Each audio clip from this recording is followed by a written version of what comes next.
नमस्कार, मैं ममता जानी बीएमसी न्यूज़ लाइव में आपका स्वागत करती हूं। आज के हिंदी समाचारों के प्रायोजक है अल हिलाल हॉस्पिटल एंड मेडिकल सेंटर। समाचार विस्तार से। वक्ता ने आर्थिक विकास में निजी क्षेत्र की भूमिका की पुष्टि की। प्रतिनिधि परिषद के अध्यक्ष अहमद बिन सलमान अल मुसल्लम ने बहरीन बिजनेसमैन एसोसिएशन के अध्यक्ष अहमद अब्दुल्ला बिन हिंदी और बीबीएमए बोर्ड के सदस्यों का स्वागत किया। बैठक में वाणिज्य क्षेत्र और संसदीय कार्य से संबंधित विषयों पर चर्चा की गई और बीएमआई की आगामी गतिविधियों और कार्यक्रमों की समीक्षा की गई। वक्ता ने महामहिम राजा हमद बिन ईसा अल खलीफा के नेतृत्व और महामहिम राजकुमार सलमान बिन हमद अल खलीफा क्राउन प्रिंस और प्रधानमंत्री के अनुवर्ती बहरीन की अर्थव्यवस्था को आगे बढ़ाने, विकासात्मक परियोजनाओं का समर्थन करने और निवेश आकर्षित करने, व्यापार बढ़ाने और युवाओं के लिए रोजगार प्रदान करने की निजी क्षेत्र की महत्वपूर्ण भूमिका पर प्रकाश डाला। उन्होंने परिषद और निजी क्षेत्र के बीच साझेदारी की सराहना की, आर्थिक कानून विकसित करने की उत्कृष्टता पर प्रकाश डाला और महत्वपूर्ण आर्थिक परियोजनाओं के समर्थन की पुष्टि की। केजरीवाल को मिल गई है सुप्रीम राहत। अब चुनाव प्रचार के लिए जेल से बाहर आएंगे और 1 जून तक अंतरिम जमानत। दिल्ली शराब नीति मामले में सीएम अरविंद केजरीवाल को सुप्रीम कोर्ट ने अंतरिम जमानत दे दी है। कोर्ट ने सीएम अरविंद केजरीवाल को चुनाव प्रचार के लिए अंतरिम जमानत दी है। कोर्ट ने उन्हें 1 जून तक के लिए जमानत दी है। बता दें कि सीएम केजरीवाल ने जुलाई तक जमानत दी जाने की मांग की थी। सुनवाई के दौरान सुप्रीम कोर्ट की बेंच ने कहा कि केजरीवाल को 1.5 साल तक गिरफ्तार नहीं किया गया। ऐसे में 21 दिन की जमानत से कुछ नहीं होगा। अरविंद केजरीवाल को पहले ही गिरफ्तार किया जा सकता था। कोर्ट ने फैसला सुनाते हुए कहा कि केजरीवाल को 2 जून को सरेंडर करना पड़ेगा। हमें कोई समान लाइन नहीं खींचनी चाहिए। उन्हें मार्च में गिरफ्तार किया गया था और गिरफ्तार पहले भी उसके बाद भी हो सकता था। आपको बता दें कि सुप्रीम कोर्ट ने कथित शराब नीति घोटाले में गिरफ्तारी के खिलाफ दिल्ली के मुख्यमंत्री अरविंद केजरीवाल की याचिका पर सुनवाई करते हुए बीते मंगलवार को प्रवर्तन निदेशालय से कई महत्वपूर्ण सवाल पूछा गया। सुप्रीम कोर्ट ने जांच में देरी पर 2.5 से सवाल किए गए और दिल्ली आबकारी नीति मामले में गवाहों आरोपियों से सीधे प्रासंगिक सवाल क्यों नहीं पूछे गए। कोर्ट में ईडी द्वारा जांच में किए गए सवाल पर सवाल उठाया और कहा कि चीजों को सामने लाने में 2 साल लगा दिए। विदेशी मुद्रा भंडार 3.66 अरब डॉलर बढ़कर 641.59 अरब डॉलर पर। Reserve bank. मुंबई से आए सूत्रों के अनुसार पिछले 3 सप्ताह की गिरावट के बाद देश का विदेशी मुद्रा भंडार 3 मई को समाप्त सप्ताह में 3.67 अरब डॉलर बढ़कर 641.59 अरब डॉलर हो गया है। भारतीय रिजर्व बैंक ने शुक्रवार को यह जानकारी दी। इसके पहले 26 अप्रैल को समाप्त सप्ताह में देश का विदेशी मुद्रा भंडार 2.41 अरब डॉलर घटकर 637.92 अरब डॉलर था। यह कई सप्ताह की तेजी के बाद 5 अप्रैल को समाप्त सप्ताह में 648.56 अरब डॉलर के नए सर्वकालीन उच्च स्तर पर पहुंच गया था। रिजर्व बैंक के आंकड़े के मुताबिक 3 मई को समाप्त सप्ताह में मुद्रा भंडार का अहम हिस्सा माने जाने वाली विदेशी मुद्रा आस्तिया 4.46 अरब डॉलर बढ़कर 564.16 अरब डॉलर रही। डॉलर के संदर्भ में उल्लेखित विदेशी मुद्रा अस्थियों में विदेशी मुद्रा भंडार में रखे गए यूरो, पाउंड और येन जैसी गैर अमेरिकी मुद्राओं की बढ़ चढ़ कर प्रभाव शामिल हो रहे हैं। आगे बढ़ने से पहले हम लेते एक छोटा सा ब्रेक और मिलते हैं कुछ खास खबरों के साथ।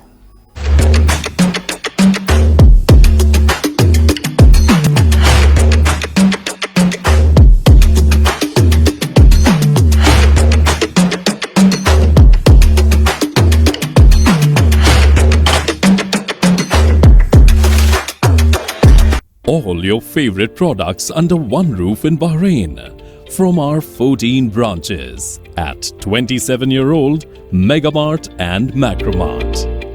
Bakery,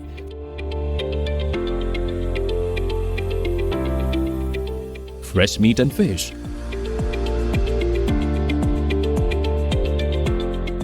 fruits and vegetables,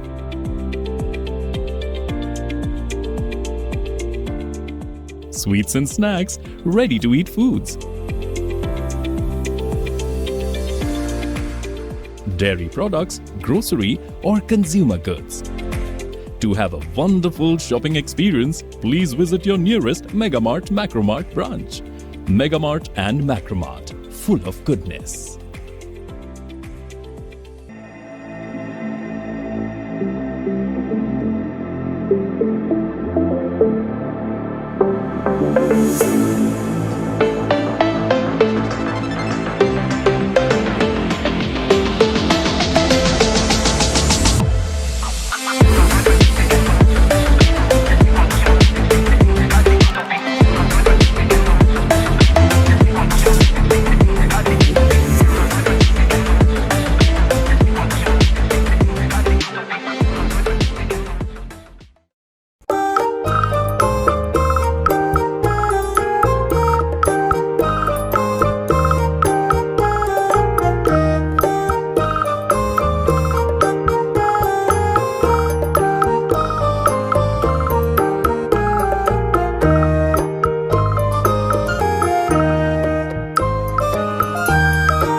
स्वागत करती हूँ एक बार फिर से बीएमसी न्यूज़ लाइव में और देखते हैं देश और दुनिया की कुछ खास खबरों की ओर। भारत ने मालदीव से वापस बुलाए आने से सभी सैनिक दोनों देशों के बीच 4 बैठकों के बाद बनी थी सहमति। माले से आए सूत्रों के अनुसार मालदीव की सरकार ने कहा कि भारत ने मालदीव से अपने सभी सैनिकों को वापस बुला लिया है। राष्ट्रपति मोहम्मद मोइज़ू ने देश से सभी भारतीय सैनिकों को वापस बुलाने के लिए 10 मई की समय सीमा निर्धारित की थी। भारत और मालदीव के बीच संबंध तब गंभीर तनाव में आ गए थे जब चीन समर्थन नेता माने जाने वाले मोइज़ू ने 10 मई तक देश में 3 सैन्य मंचों का संचालन करने वाले भारतीय सैन्यकर्मी की वापसी पर जोर दिया। पिछले साल मोइज़ू के चुनाव प्रचार अभियान में मालदीव में तैनात लगभग 90 भारतीय सैन्य कर्मचारियों की स्वदेशी वापसी प्रमुख बात थी। भारत सैन्य कर्मचारियों का पहला जत्था मार्च की शुरुआत में मालदीव से वापस बुला गया था। इसके बाद अप्रैल में दूसरा जत्था रवाना हुआ, जिसमें कुल 51 सैनिक थे। मीडिया ने यहां तक बताया कि सभी भारतीय सैन्यकर्मी हालिया देश से वापस चले गए हैं। माल में अंतिम गिनती नहीं दी गई है। राष्ट्रपति कार्यालय की प्रमुख प्रवक्ता हिना वलीद ने एक समाचार पोर्टल में बताया कि मालदीव में तैनात भारतीय सैनिकों की अंतिम जत्थे का वापस भेज दिया गया है। भारतीय सैन्य कर्मचारी की भारत की ओर से उपहार में दिए गए 2 हेलीकॉप्टर और डोर्नियर विमान के संचालन तथा रखरखाव के लिए मालदीव में तैनात थे।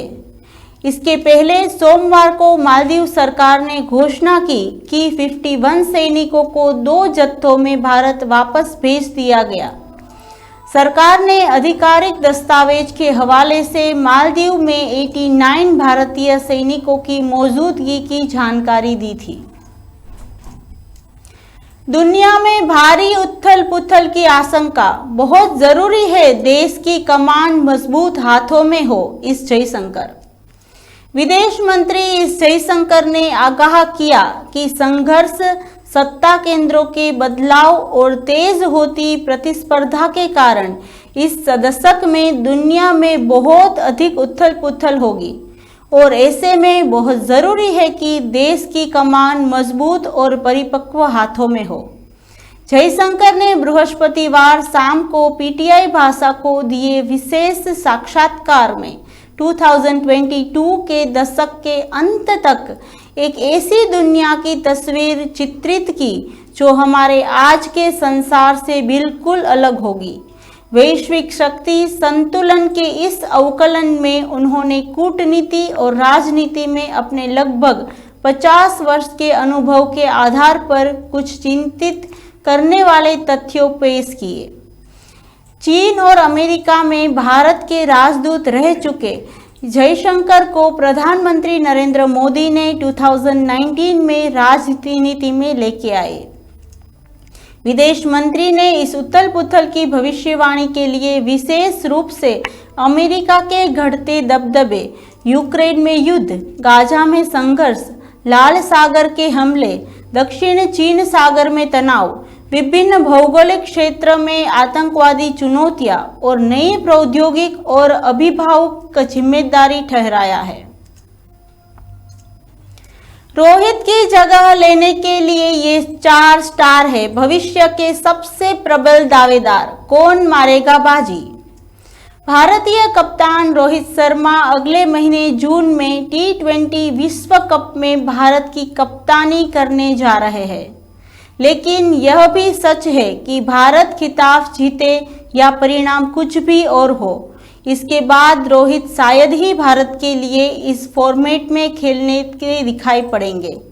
पिछले साल विश्व कप के बाद लंबे समय तक T20 से दूर रहे रोहित वास्तव में इस फॉर्मेट में नहीं खेलना चाहते थे, लेकिन देश की ज़रूरतों को ध्यान में रखते हुए उन्हें BCCI की बात माननी पड़ी।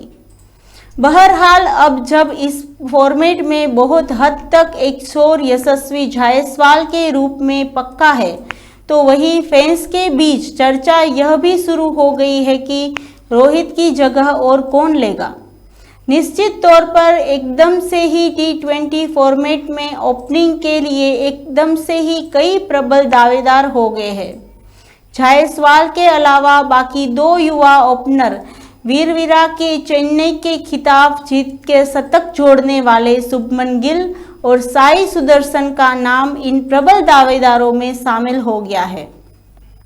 जहां गिल ने के पास गहन अंतर्राष्ट्रीय अनुभव है, तो वही साई सुदर्शन एक अलग ही स्टार की बैटिंग कर रहे हैं और उन्हें बहुत मजबूती से अपना दबा ठोका है।